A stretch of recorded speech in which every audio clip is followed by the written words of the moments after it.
ચાલો આપણે આગળ જઈએ. આપણા ટોપિકનું આજના ટોપિકનું નામ છે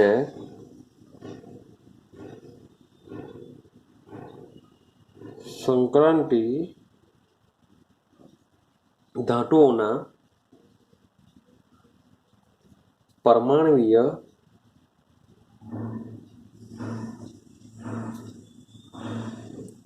અને આયનીય કદમાં ફેરફાર. મીન્સ કે આજના ટોપિકમાં આપણે શું વાત કરવાના છે કે એના કદમાં શું ફેરફાર થશે. તો પહેલાં એક સામાન્ય રૂલ્સ એન્ડ રેગ્યુલેશન જાણવાનો પ્રયત્ન કરીએ કે આવર્તમાં ડાબી બાજુથી આપણે જમણી તરફ જઈએ તેમ કદ ઘટે છે. ક્લિયર છે? તો મોટેભાગે એસ અને પી વિભાગમાં આપણે આ કન્સેપ્ટને લઈને ચાલીએ છીએ. હવે ડાબી બાજુથી જમણી બાજુ, હવે ડી વિભાગની વાત કરીએ તો ડી વિભાગમાં પણ ડાબી બાજુથી આપણે જમણી તરફ જઈએ. મીન્સ કે સ્કેન્ડિયમથી લઈ લઉં ઝિંક તરફ. તો સ્કેન્ડિયમથી ઝિંક તરફ જઈએ એનો મતલબ એમ થાય કે પરમાણુ ક્રમાંક 21 થી 30 તરફ આપણે જઈએ છીએ. આ વાત કરું છું 3D સંક્રાંતિ શ્રેણી, જે પ્રથમ સંક્રાંતિ શ્રેણી છે એની વાત કરું. તો પ્રથમ સંક્રાંતિ શ્રેણીની અંદર એટલે કે 3D શ્રેણીની અંદર 21 થી 30 મીન્સ કે સ્કેન્ડિયમથી ઝિંક તરફ જઈએ એટલે કે પરમાણુ ક્રમાંક વધે છે. હવે જેમ જેમ પરમાણુ ક્રમાંક વધે તેમ તેમ ઇલેક્ટ્રોન પણ વધે. હા કે ના? હવે આ જે ઇલેક્ટ્રોન વધે છે એ બધા જ ઇલેક્ટ્રોન કઈ કક્ષકમાં દાખલ થશે? તો ભાઈ 3D કક્ષકમાં દાખલ થશે. કારણ કે 4s કક્ષકની અંદર ઓલરેડી ઇલેક્ટ્રોન ભરાઈ ગયો હશે, ત્યાર પછી સામા જશે 3D ઇલેક્ટ્રોનમાં. મીન્સ કે સ્કેન્ડિયમથી ઝિંક તરફ જઈએ તેમ બધા જ ઇલેક્ટ્રોન 3D કક્ષકમાં દાખલ થશે. તો તમે સ્કેન્ડિયમમાં લઈ લેવ તો બી 3D કક્ષકમાં દાખલ થશે, ને ઝિંક લઈ લેવ તો પણ છેલ્લો ઇલેક્ટ્રોન એનો 3D કક્ષકમાં દાખલ થશે. એનો મતલબ એમ થાય કે સ્કેન્ડિયમથી ઝિંક તરફ જઈએ તો પરમાણ્વીય ક્રમાંક જેમ જેમ વધે છે તેમ તેમ ઉમેરાતો નવો ઇલેક્ટ્રોન અન્ય કોઈ કક્ષકની જગ્યાએ માત્ર ને માત્ર 3D કક્ષકમાં જ ઇલેક્ટ્રોન દાખલ થાય છે. ક્લિયર થાય છે? તો સ્કેન્ડિયમનો ઇલેક્ટ્રોન બી 3D માં આવશે અને ઝિંકના બધા જ ઇલેક્ટ્રોન પણ 3D કક્ષકમાં આવશે. હવે ડાબી બાજુથી જમણી તરફ જઈએ તેમ તેમ અસરકારક ધન વીજભાર વધે. ક્લિયર થાય છે? સ્કેન્ડિયમનો નંબર 21 છે એટલે એમાં 21 પ્રોટોન હશે. ઝિંકનો નંબર 30 છે માટે એમાં 30 પ્રોટોન હશે.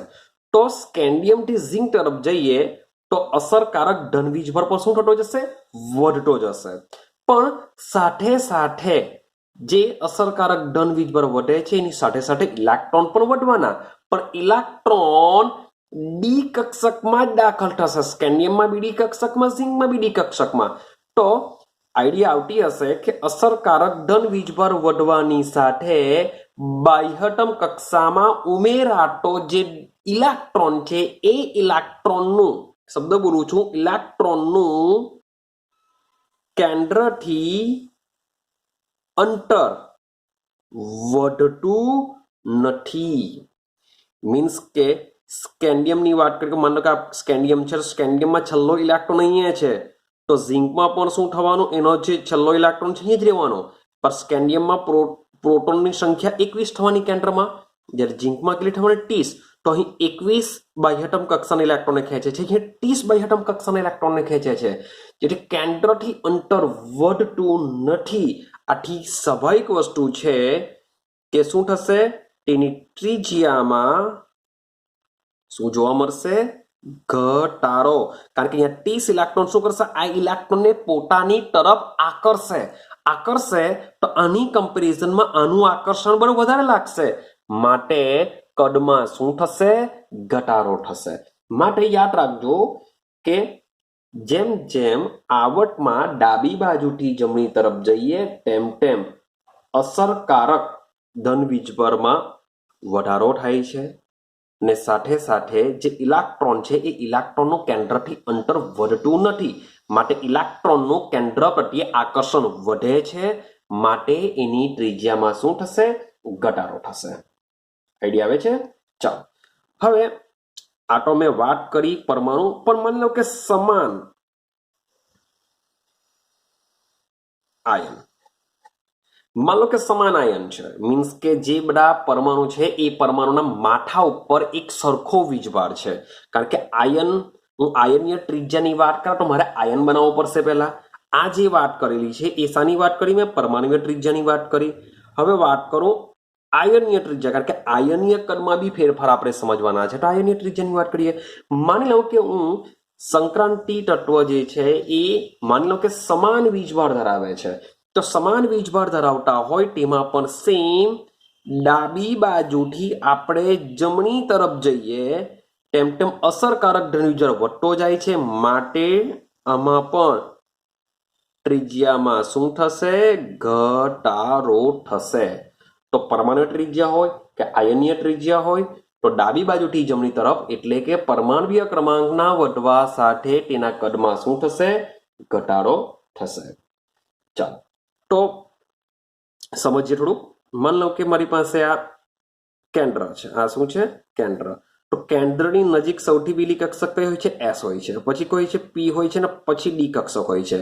તો ડી કક્ષક જે છે એ ડી કક્ષકમાં રહેલા ઇલેક્ટ્રોનની જે શિલ્ડિંગ અસર છે એ શિલ્ડિંગ અસર કેવી થવાની? ઓછી રહેવાની. ડી કક્ષકના જે ઇલેક્ટ્રોન છે ઇલેક્ટ્રોનની શિલ્ડિંગ અસર કેવી થવાની? ઓછી થવાની. ક્લિયર થાય છે? ડી કક્ષકના શિલ્ડિંગ અસર ઓછી થવાની. તેથી પણ જે કેન્દ્રીય વીજભાર છે, શબ્દ બોલું છું, કેન્દ્રીય વીજભાર છે, એ કેન્દ્રીય વીજભારનું બાહ્યતમ કક્ષાના ઇલેક્ટ્રોન માટે, આ બાહ્યતમ કક્ષાના ઇલેક્ટ્રોન કઈ કક્ષકમાં છે ભાઈ? ડી કક્ષકમાં હશે. કારણ કે સ્કેન્ડિયમ થી ઝિંક તરફ જશું તો બધા જ ઇલેક્ટ્રોન શામાં આવવાના? ડી કક્ષકમાં આવવાના. અને ડી કક્ષકમાં રહેલા ઇલેક્ટ્રોન માટે શિલ્ડિંગ અસર કેવી હોય છે? ઓછી હોય છે. શિલ્ડિંગ અસરનો મતલબ શું થાય? શિલ્ડિંગ અસરનો મતલબ થશે, માની લો કે અહીંયા કેન્દ્ર છે, અહીંયા અંદરની કક્ષાના ઇલેક્ટ્રોન છે, અહીંયા કયા છે? બાહ્યતમ કક્ષાના ઇલેક્ટ્રોન. આવું આપણે સમજીએ. Sorry for that. તો માની લો કે અહીંયા મારી પાસે કેન્દ્ર છે, અહીંયા અંદરની કક્ષાના ઇલેક્ટ્રોન છે, અહીંયા બાહ્યતમ કક્ષાના ઇલેક્ટ્રોન છે. હવે આ કેન્દ્રનું આ જે આકર્ષણ છે આ ઇલેક્ટ્રોન પ્રત્યેનું એ બંને માટે આનું સેમ હોતું નથી. હવે આ નજીક છે તો અંદરની કક્ષાના ઇલેક્ટ્રોન શું કરશે? આ કેન્દ્રનો વીજભાર જેટલો બને એટલો વધારે લઈ લેશે, જેથી આ કેન્દ્રનો જે વીજભાર છે આની પાસે ઓછો જશે. તો આને લીધે આ ઇલેક્ટ્રોનનું કેન્દ્ર પ્રત્યે આકર્ષણમાં ઘટાડો થાય છે. તો આ અસરને શું કહેશું આપણે? શિલ્ડિંગ અસર કહેશું, અથવા સ્કિનિંગ અસર કહેશું, અથવા આચ્છાદન અસર કહેશું.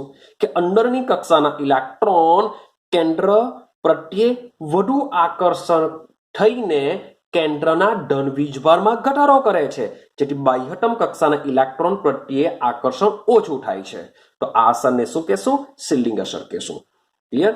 તો અહીંયા પણ શું થવાનું કે આ માની લો કે બાહ્યતમ કક્ષાના ઇલેક્ટ્રોન એટલે કે ડી કક્ષકમાં આવેલા છે, અહીંયા 4s કક્ષક છે, એસ કક્ષક કેન્દ્રની નજીક હોય છે. તો થવાનું શું? તો એસ કક્ષકના ઇલેક્ટ્રોન કેન્દ્ર પ્રત્યે વધુ આકર્ષણ ધરાવે છે, માટે કેન્દ્રનું મોટા ભાગનું આકર્ષણ બધું 4s લઈ લેશે. એ થાય છે? Sorry for that. આ છે 3D કક્ષક, આ છે 4s. 3D કરતા 4s કેવી છે? દૂર આવેલી હોય છે, પણ તેમ છતાં ઇલેક્ટ્રોન તો સૌથી પહેલા આમ જ ભરાશે. તો 4s કક્ષક છે એ 4s કક્ષક માટે આ 3D કક્ષકના ઇલેક્ટ્રોનનું સ્કિનિંગ અસર આમાં ઓછું થાય છે. આ લોકો શું કરશે? એટલું બધું આકર્ષણ આનું લેતા નથી. મેં તમને જે પહેલા સમજાવ્યું એ શિલ્ડિંગ અસર છે. હવે હું આ ટોપિકની વાત કરું તો આ ટોપિકમાં જે 3D અને 4s કક્ષક છે, તો 4s કક્ષકના જે ઇલેક્ટ્રોન છે એ ઇલેક્ટ્રોનનું શિલ્ડિંગ અસર કેવું થાય છે? ઓછું થાય છે. ઓછું થવાને લીધે આ લોકો ઓછું આકર્ષાય. 4s કક્ષકના ઇલેક્ટ્રોન કેન્દ્ર પરથી ઓછું આકર્ષણ થાય. 3D 4s માટે 3D કક્ષકના ઇલેક્ટ્રોનનું કેન્દ્ર પ્રત્યે આકર્ષણ તમને જોવા મળતું હોવાથી આ 3D કક્ષકો શું કરશે? કેન્દ્ર તરફ આકર્ષાય છે. માટે ડાબીથી જમણી તરફ જઈએ તેમ તેમ શું થાય છે? ત્રિજ્યામાં ઘટાડો થાય છે. ક્લિયર થાય છે? તો એક જ પોઈન્ટ યાદ રાખવાનો છે, આટલું સમજાયું તેમાં કે આવટમાં એટલે કે પ્રથમ સંક્રાંતિ શ્રેણી 3D ની વાત મેં તમને સમજાવેલી છે. તો આવટમાં ડાબી બાજુથી જમણી તરફ જઈએ તેમ પરમાણુય ત્રિજ્યા અને આયનીય ત્રિજ્યામાં શું થાય છે? ઘટાડો થાય છે. ક્લિયર? હવે આ તો મેં તમને 3D માં સમજાયું. સેમ 4D સંક્રાંતિ શ્રેણી, 5D સંક્રાંતિ શ્રેણી, આ બધામાં પણ સેમ આ જ કન્સેપ્ટ કામ કરે છે. ક્લિયર થયું? ચાલો હવે આગળ સમજો કે સંક્રાંતિ શ્રેણીમાં મીન્સ કે ડાબી બાજુથી જમણી તરફ જઈશું તેમ તેમ પરમાણુ ત્રિજ્યા ઘટતી જશે. હવે શ્રેણીની કમ્પેરિઝન કરીએ તો ભાઈ 3D શ્રેણી અહીંયા આવેલી છે, પછી 4D શ્રેણી નીચે આવેલી છે, 5D શ્રેણી નીચે આવેલી છે, હા કે ના? તો આ તો વાત થઈ ગઈ સમૂહની. વાત કરીએ તો સમૂહમાં ઉપરથી નીચે જઈએ, સમૂહમાં ઉપરથી નીચે તરફ જઈએ. હવે સમૂહમાં ઉપરથી નીચે તરફ જઈએ તો મુખ્ય ક્વોન્ટમ આંક વધે છે. મુખ્ય ક્વોન્ટમ આંક વધે માટે કદ કેવું થવું જોઈએ? વધવું જોઈએ. તો અહીં પણ જે પ્રથમ સંક્રાંતિ શ્રેણી છે એ પ્રથમ સંક્રાંતિ શ્રેણી કરતા દ્વિતીય અને તૃતીયનું કદ વધુ હોય છે. યાદ રાખજો કે જે 3D સંક્રાંતિ શ્રેણી છે એના કરતા 4D અને 5D સંક્રાંતિ શ્રેણીના જે તત્વો છે એનું કદ કેવું હોય છે? મોટું હોય છે. પરંતુ યાદ રાખવા જેવું છે, યાદ રાખજો પોઈન્ટ કે 4D કરતા ખરેખર રૂલ્સ એન્ડ રેગ્યુલેશન મુજબ 5D કક્ષકનું કદ મોટું હોવું જોઈએ. પરંતુ 4D અને 5D ના જે કદ છે એ કેવા છે? લગભગ સરખા છે. યાદ રાખજો કે જે 4D છે, જે 5D છે એટલે કે દ્વિતીય સંક્રાંતિ શ્રેણી અને તૃતીય સંક્રાંતિ શ્રેણીના કદ કેવા છે? લગભગ સરખા છે. તો રીઝન શું? 5D નું કદ તો મોટું હોવું જોઈએ, હા કે ના? તો 5D માં કયા તત્વ આવશે? લેન્થેનમ થી આપણે શરૂઆત કરીશું. યાદ કરો, લેન્થેનમ થી કોણ આવશે? મર્ક્યુરી સુધીના જે તત્વો છે એ બધા જ આમાં આવશે. તો લેન્થેનમ થી આપણે લખતા હતા, લેન્થેનમ થી લખતા હતા હાફનિયમ. યાદ છે? લેન્થેનમ થી, હાફનિયમ થી Hg. કેમ આવું લખું છું? શબ્દ સમજજો. લેન્થેનમનો નંબર છે, પરમાણુ ક્રમાંક છે 57, હાફનિયમનો છે 72 અને મર્ક્યુરીની વાત જો કરીએ તો મર્ક્યુરીનો નંબર હોય છે 80. હવે લેન્થેનમની અંદર પણ ભાઈ 5D કક્ષકમાં ઇલેક્ટ્રોન જશે, આમાં બી 5D માં જશે, આમાં પણ 5D માં જશે. ક્લિયર? પણ 57 થી 72 મીન્સ કે 58 થી લઈને જે 71 સુધીના જે તત્વો છે એ તત્વોની અંદર આ બેની વચ્ચે આવશે 4f શ્રેણી. કઈ શ્રેણી આવવાની છે? આ બેની વચ્ચે 4f શ્રેણી આવશે. તો 4f શ્રેણી આવવાને લીધે શું થશે? તો 4f શ્રેણી આવવાને લીધે એની જે અસર છે એ અસર ક્યાં પડતી હોય છે? આની પર પડતી હોય છે, 5D સંક્રાંતિ શ્રેણી પર. જેથી 5D સંક્રાંતિ શ્રેણીના કદ જે વધવા જોઈએ તે વધતા નથી. આઈડિયા આવે છે? વચમાં 4f શ્રેણી આવી જતી હોવાને લીધે જે 5D સંક્રાંતિ શ્રેણીના તત્વોના જે કદ છે ખરેખર વધવા જોઈએ, તેની જગ્યાએ ખરેખર જે વધવા જોઈએ તે વધતા નથી, કારણ કે 4f સંક્રાંતિ શ્રેણી આવી જાય છે માટે. તો જ્યારે તત્વો જ્યારે ભરાશે ત્યારે થશે શું કે આ 5D સંક્રાંતિ શ્રેણી આ બધામાં 5D માં આવશે. તો 5D સંક્રાંતિ શ્રેણી ભરાશે તે પહેલા કઈ ભરાવી જોઈએ? 4f કક્ષકો 5D શ્રેણીના તત્વોની શરૂઆતમાં આ તત્વો ભરાવા જોઈએ. તો આ તત્વો ભરાવાને લીધે મીન્સ કે પહેલા તો 4f આવવાની, 4f પછી કોણ આવશે? 5D. તો મીન્સ કે ડાબી બાજુથી જમણી તરફ જઈએ તેમ કદ કેવા થવા જોઈએ? ઘટવા જોઈએ, હા કે ના? તો 5D માં ઇલેક્ટ્રોન પછી ભરાશે તે પહેલા ભરાશે 4f માં, તો 4f માં ઇલેક્ટ્રોન ભરાવાને લીધે પછી 5D માં ભરાય છે. તો જેમ જેમ ડાબી બાજુથી જમણી તરફ જશું તેમ તેમ કદ ઘટે છે. તો કદ ઘટીને એ લોકો 4D અને 5D જેવા થઈ જાય છે. માટે અહીં 4f શ્રેણીને આપણે શું કહીએ છીએ? લેન્થેનોઇડ શ્રેણી કહેશું. આપણે આ શ્રેણીને શું કહેશું? લેન્થેનોઇડ શ્રેણી કહેશું. તો લેન્થેનોઇડ શ્રેણીને લીધે 5D કક્ષકના કદ ઘટે છે. લેન્થેનોઇડ શ્રેણીને લીધે 5D કક્ષકના કદ ઘટે છે. માટે આ જે સંકોચન થયું, કદમાં જે સંકોચન થયું, એ સંકોચનને આપણે લેન્થેનોઇડ સંકોચન કહેવાય છે. અને શું કહેશું આપણે? જે 5D સંક્રાંતિ શ્રેણીના જે કદ ઘટે છે એને શું કહેશું? લેન્થેનોઇડ સંકોચન કહેવામાં આવે છે. ચાલો, તો પરમાણ્વીય ક્રમાંક જેમ જેમ વધતા જશે તેમ તેમ પરમાણ્વીય કદ ઘટતું જશે. કારણ કે વાત કરીએ છીએ આપણે આવર્તની અંદર, જેને લીધે તમને લેન્થેનોઇડ સંકોચન મળે છે. જેને લીધે 4D અને 5D સંક્રાંતિ શ્રેણીના તત્વોના કદ લગભગ કેવા હોય છે? સિમિલર, લગભગ સરખા હોય છે. જેમ કે ઝિર્કોનિયમની વાત કરીએ, હાફનિયમની વાત કરું, ઝિર્કોનિયમની પરમાણુય ત્રિજ્યા હોય છે 160 pm. ઝિર્કોનિયમની પરમાણુ ત્રિજ્યા કેટલી હોય છે? ઝિર્કોનિયમની પરમાણુ ત્રિજ્યા હોય છે 160 pm. જ્યારે હાફનિયમની પરમાણુ ત્રિજ્યા હોય છે 159 pm. માટે દ્વિતીય અને જે તૃતીય સંક્રાંતિ શ્રેણીના તત્વોના ભૌતિક અને રાસાયણિક ગુણધર્મો છે એમાં પણ શું જોવા મળે છે? સામ્યતા જોવા મળે છે.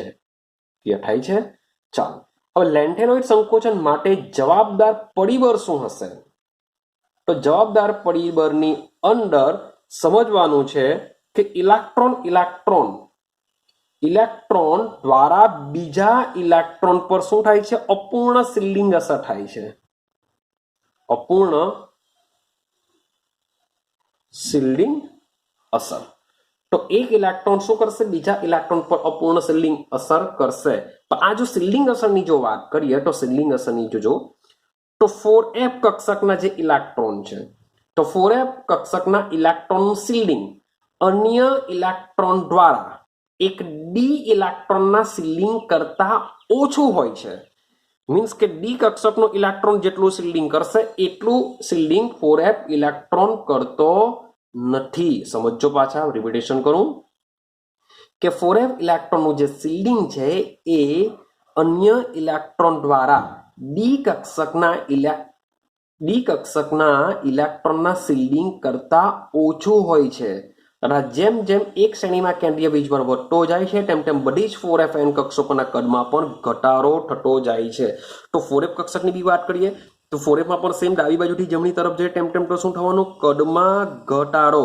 હવે સમજો, માન લો કે અહીંયા કેન્દ્ર છે. શબ્દ સમજો, માન લો કે અહીંયા શું છે? આ કેન્દ્ર છે. અહીંયા 4f છે, અહીંયા 5D છે. હવે માન લો કે કેન્દ્ર છે, આમાં બી ઇલેક્ટ્રોન આવેલો છે, આમાં બી ઇલેક્ટ્રોન આવેલો છે. તો આ જે છે અહીંયા મેં તમને સમજાવવાની પ્રયત્ન કરેલો છે કે 4f ઇલેક્ટ્રોનનું શિલ્ડિંગ અન્ય ઇલેક્ટ્રોન દ્વારા એક ડી ઇલેક્ટ્રોનના શિલ્ડિંગ કરતા ઓછું હોય છે. મીન્સ કે આમાં શિલ્ડિંગ અસર કેવી થવાની? ઓછી થવાની. ક્લિયર છે? તો 5D ડી કક્ષક ઇલેક્ટ્રોન કરતા ઓછું હોય, મીન્સ કે આમાં જો શિલ્ડિંગ ઓછું થતું હોય તો 5D કક્ષકના ઇલેક્ટ્રોનનું કેન્દ્ર પ્રત્યે આકર્ષણ કેવું થવાનું? વધવાનું. આનું જો આકર્ષણ વધશે તો એ કેન્દ્રની નજીક જાય. કેન્દ્રની નજીક જાય તો એની ત્રિજ્યામાં શું થવાનો? ઘટાડો થશે. મીન્સ કે ડાબી બાજુથી જમણી તરફ જઈએ તેમ તેમ અસરકારક ધન વીજભાર વધતો જવાને લીધે કેન્દ્રનું આકર્ષણ વધતું જશે અને ત્રિજ્યામાં ઘટાડો જોવા મળશે. ક્લિયર? ચાલો, તો શોર્ટ એન્ડ સિમ્પલ, ડાબી બાજુથી જમણી તરફ જઈએ તેમ તેમ કદમાં શું થાય? ઘટાડો થશે. બીજું કે 4D અને 5D સંક્રાંતિ શ્રેણી યાદ રાખવાની છે. ખરેખર 4D કરતા 5D નું કદ મોટું હોવું જોઈએ, પરંતુ 5D ની અગાડી 4f એટલે કે લેન્થેનાઇટ શ્રેણી આવેલી છે, જેને લીધે ખરેખર એનું જેટલું મોટું કદ હોવું જોઈએ તેટલું હોતું નથી, એટલે કે એના કદમાં ઘટાડો થાય છે બીકોઝ ઓફ એની આગળ 4f સંક્રાંતિ શ્રેણી છે. ક્લિયર થાય છે? માટે 4D અને 5D કક્ષકોના કદ કેવા હોય છે? સિમિલર, લગભગ સરખા હોય છે. ચાલો હવે વાત કરીએ ઘનતા. તો ઘનતાનું સૂત્ર છે ઘનતા બરાબર દરના છેદમાં કદ. હવે જેમ જેમ પરમાણુ ક્રમાંક વધે તેમ તેમ દર વધે. હા કે ના? પરમાણુ દર તો 100% વધતું જ રહેવાનું, દર તો વધતું રહેશે. અને જેમ જેમ પરમાણુ ક્રમાંક વધે, જેમ જેમ પરમાણુ ક્રમાંક વધે તેમ તેમ કદ શું થવાનું? ઘટે. તો ભાઈ ઘનતાના જ સૂત્રની અંદર તમે જો જોશો તો ઉપર અંશ મોટો છે. અંશ મોટો છે એનો મતલબ શું થશે? આવટમાં ડાબી બાજુથી જમણી તરફ જઈએ, એટલે કે વાત કરીએ સ્કેન્ડિયમ થી ઝિંક તરફ જઈએ તેમ તેમ ઘનતા વધે છે. ક્લિયર થાય છે ટોપિક? હા કે ના? ચાલો, તો આ ટોપિક આ મુજબનો હતો, મીન્સ કે કદ વિશે ઇન્ફોર્મેશન મેળવી હતી. હવે આપણે એક મજાનો ટોપિકને સમજવાનો પ્રયત્ન કરીએ. હવે સમજીએ આપણે આયનીકરણ, એન્થાલ્પી વિશે સમજીએ. તો આયનીકરણ એન્થાલ્પી હું બીજો એક વિડીયો સ્ટાર્ટ કરું છું, તેમાં જ આપણે લઈ લઈએ છીએ.